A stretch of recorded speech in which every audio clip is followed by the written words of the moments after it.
ಹುಟ್ಟಿದ ಈ ಊರು, ಮಾತು ಕಲಿತ ತವರೂರು. ಜೀವ ನೀಡು ಅಂದರು ನೀಡುವೆನಾ,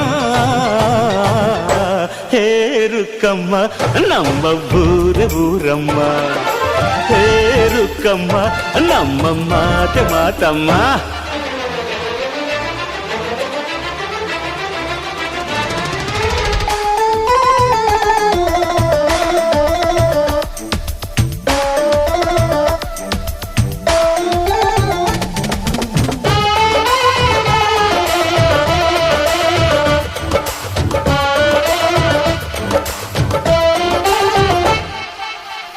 ಇಲ್ಲಿರೋ ಸೌಭಾಗ್ಯ ಎಲ್ಲೂ ಇಲ್ಲ, ಈಶ್ವರಿ ತಾಯಿ ಇರೋ ಊರೇ ಇದು.